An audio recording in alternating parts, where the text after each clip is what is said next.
ಅಂತ ಒಬ್ಬರು ಬಾಯಿ ತೆಗೆದ್ರೆ ಸಾಕು, ಏನು ಮಾತಾಡ್ಲಿಕ್ಕೆ ಮಾತು ಬರುವುದಿಲ್ಲ. ಆದ್ರಿಂದ ಮಕ್ಕಳಾಗ್ಲಿ ಯಾರೇ ಆಗಲಿ ಮಕ್ಕಳ ಎದುರು ಮಾತಾಡುವಾಗ ಚಾಕಚಕ್ಯದಿಂದ ನಾವು ಮಾತಾಡಬೇಕಾಗ್ತದೆ. ಒಳ್ಳೆಯ ಯೋಚನೆಗಳನ್ನ ನಾವು ಮನಸ್ಸಿನಲ್ಲಿ ಇಟ್ಕೊಂಡು ಒಳ್ಳೆಯ ಯೋಜನೆಗಳನ್ನ ಹಾಕಬೇಕು. ಮೂರನೇದು, ಒಂದು ಮಗುವಿಗೆ ಬೇಕಾದಂತ ಉಪಯುಕ್ತವಾದಂತ ವಿಚಾರ ಪ್ರಾರ್ಥನೆ. ಯಾರದ ಯೋಜನೆ ಒಳ್ಳೆದುಂಟು ಅವರ ಪ್ರಾರ್ಥನೆ ಕೂಡ ಚೆನ್ನಾಗಿ ಮಾಡ್ತಾರಂತ ಆದ್ರೆ, ನಾನು ಯಾವತ್ತು ಮಕ್ಕಳಿಗೆ ಹೇಳಿದ್ದು 3 ವ್ಯಕ್ತಿಗಳ ಆಶೀರ್ವಾದ ಯಾವತ್ತೂ ಇರಬೇಕು. ಒಂದು ಅಪ್ಪ, ಅಮ್ಮ, 3ನೇದು ಗುರು. ಈ 3 ವ್ಯಕ್ತಿಗಳು ಮಾತ್ರ ಮಕ್ಕಳಿಗೆ ಒಳ್ಳೆದನ್ನೇ ಆಶಿಸ್ತಾರೆ. ಅದೇ ಪಕ್ಕದ ಮನೆಯವರು ಕೇಳ್ತಾರೆ, ಇವ್ರನ್ನ ಮಗಳಿನ ಮಾರ್ಕ್ಸ್ ಏತಿ ಅಂತ ಕೇಳ್ತಾರೆ. ಯಾಕೆ ಇರ್ಬೋದು? ಯಾಕೆ ನನ್ನ ಮಗಳದ್ದು ಅವರ ಮಗಳದ್ದು ಜಾಸ್ತಿ ಉಂಟ, ನಿಮ್ಮ ಮಗುವಿದ್ದು ಜಾಸ್ತಿ ಉಂಟ ಅಂತ ಕಂಪ್ಯಾರಿಸನ್ ಅದು. ಆದ್ರೆ ನೀವು ಕೇಳುವಾಗ ನಿಮ್ಮ ಮಗುವಿದ್ದು ಸಂತೋಷ ಆಗ್ತದೆ, ಹೌದಾ? ನನ್ನ ಮಗುವಿದ್ದು ಮಾರ್ಕ್ಸ್ ನಾನು ಕೇಳುದು ಮಗುವಿಗೂ ಸಂತೋಷ ಆಗ್ತದೆ ಹೇಳಲಿಕ್ಕೆ. ಮತ್ತೆ ಅದು ಮಾರ್ಕ್ಸ್ ಎಷ್ಟೇ ಇರಲಿ, ನಾನು ಹೇಳುದು ನಮ್ಮ ಮಕ್ಕಳಿಗೆ, don't worry about marks, don't get remarks. ಮಕ್ಕಳಿಗೆ ಮಾರ್ಕ್ಸ್ ಇವತ್ತು ಸ್ವಲ್ಪ ಕಮ್ಮಿ ಬಂದ್ರೆ ಎನ್ಕರೇಜ್ಮೆಂಟ್ ಕೊಟ್ಟು ನಾಳೆ ಸರಿ ಮಾಡ್ಬೋದು.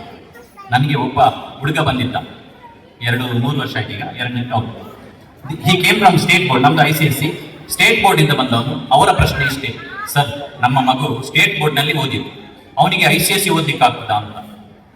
ನಾನು ಹೇಳಿದೆ, ಯಾವ ಬೋರ್ಡ್ ಇಂದ ಬಂದಿದ್ದೀರಾ ಅದು ಮುಖ್ಯ ಅಲ್ಲ, ನನಗೆ ಈ ಬೋರ್ಡ್ ಸರಿ ಇದ್ರೆ ಸಾಕು ಬರೀಲಿಕ್ಕೆ ಅಂತ. And for your kind information, 9th ಬಂದ, 9th ಅಲ್ಲಿ ಸಾಧಾರಣ ಮಾರ್ಕ್ಸ್ ತಗೊಂಡ, 10th ಅಲ್ಲಿ ಗ್ರಿಪ್ ಇಟ್ಕೊಂಡ. In the ICSE examination, he stood first in the South India. Whole South India he stood first. Today, so many 2-3 universities came forward to sponsor his whole education in abroad, and they are asking me the documents. ಇವತ್ತು ತುಂಬಾ documents ಅನ್ನು ಕೇಳಿದ್ದಾರೆ.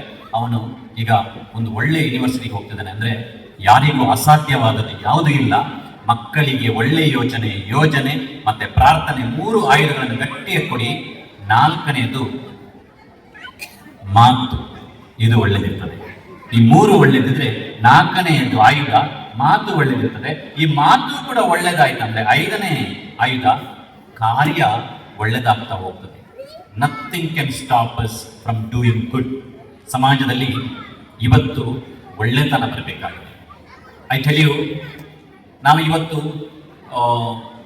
ಎಲ್ಲ ವಿಚಾರದಲ್ಲಿ ಬ್ರಿಟಿಷರನ್ನು ನಾವು ಇಲ್ಲಿಂದ ಕಳಿಸಿ ಆಗಿದೆ, ಹೌದಾ? ಅವರನ್ನು ಕಳಿಸಿ ಆಗಿದೆ. ಇವತ್ತು ಅವ್ರದ್ದು ನಮ್ಗೆ ಏನಿದು ಬೇಡ ಅಂತ ನಾವು ಹೇಳ್ತೀವಿ. ಆದರೆ ರೂಲ್ಸ್ ಯಾಕೆ ಅವರದ್ದು ಫಾಲೋ ಮಾಡ್ತೀವಿ?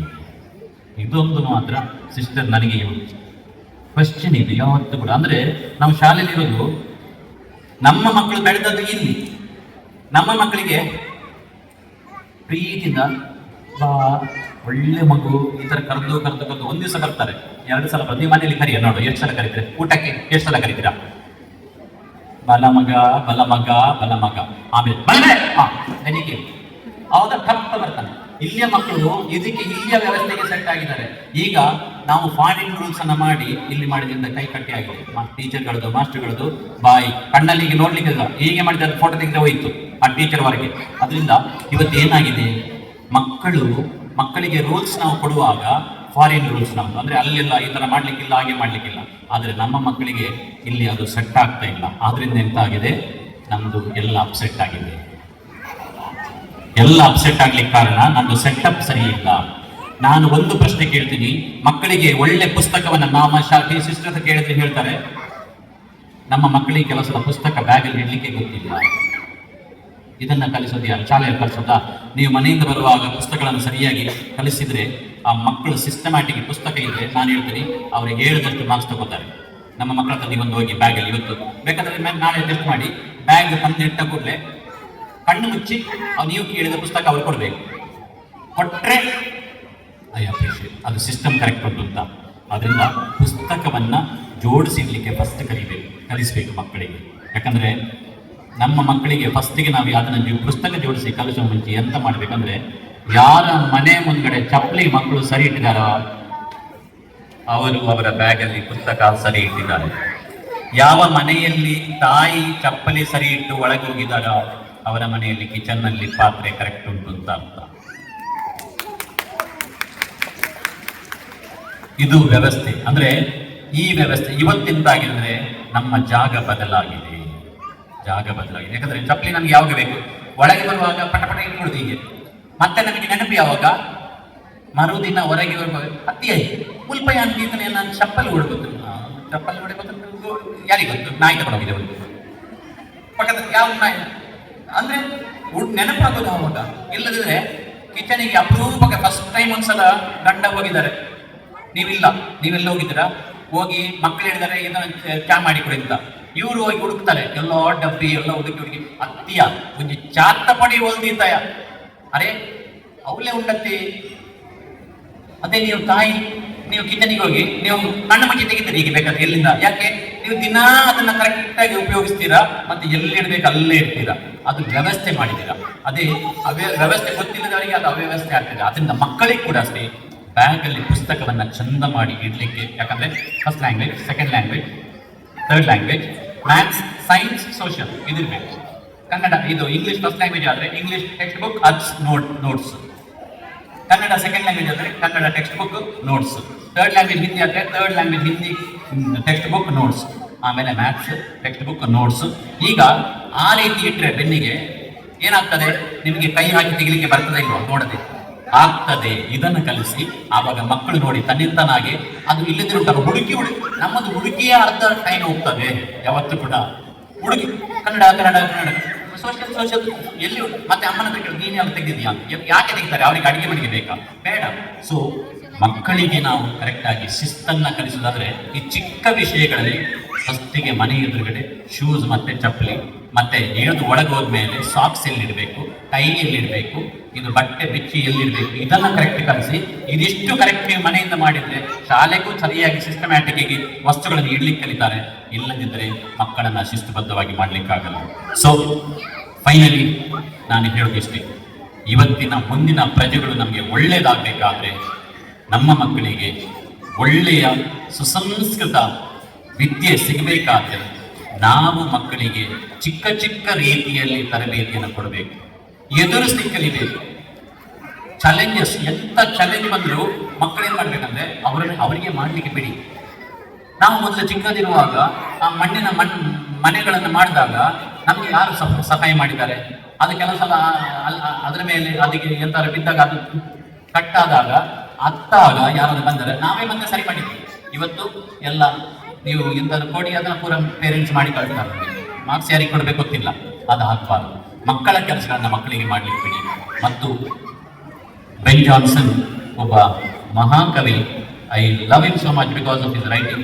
It is not growing like a tree, bulk doth make man better be, or standing long and low 300 years to fall a log at last, dry, bald and sere. ಒಂದು oak ಮರ ತರ 300 ವರ್ಷ ಬದುಕಿದೆ ಅಂತ ಹೇಳೋದಕ್ಕಿಂತ a lily of a day is far fair. ಒಂದು lily ಹೂ ಒಂದೇ ದಿನ ಮೇ ತಿಂಗಳಲ್ಲಿ ಒಂದು ದಿನ ಅರಳ್ತದೆ, ಆದರೆ ಅದರ ಸೊಬಗು ಯಾವತ್ತೂ ನೆನಪಿನಲ್ಲಿ ಮನಸ್ಸಿನಲ್ಲಿ ಛಾಪು ಮೂಡಿಸ್ತದೆ. In small proportions we just beauty see, and short measures light may perfect be. ಅಂದ್ರೆ ತನ್ನ ಲೈಫ್ ಪರ್ಫೆಕ್ಟ್ ಆಗಬೇಕಾದ್ರೆ ಆ ಒಂದು ಹೂ ಒಂದು ದಿನ ಇದು ಕೂಡ ಎಲ್ಲರ ಮನಸ್ಸನ್ನ ಗೆದ್ದಿದೆಯಲ್ಲ, ಆವತ್ತು ಸಾರ್ಥಕ ಆಯಿತು.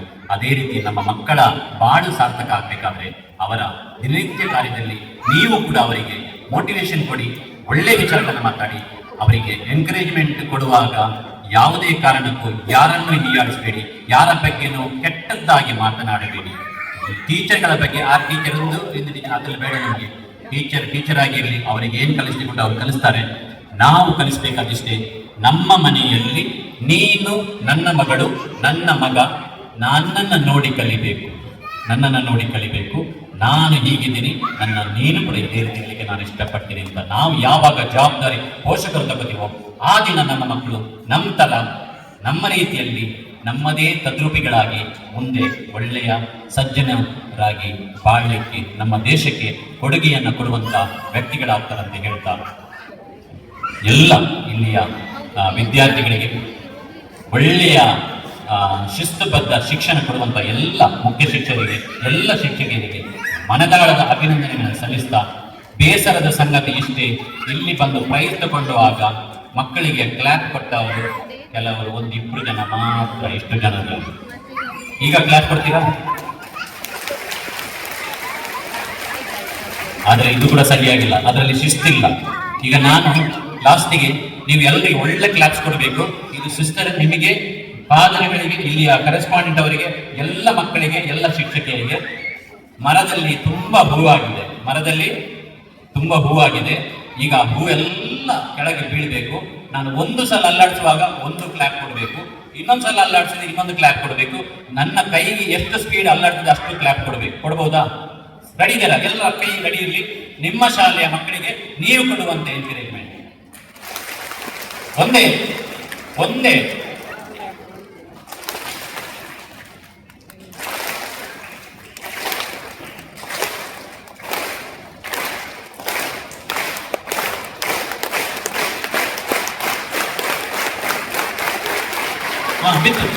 with flowers with thank you.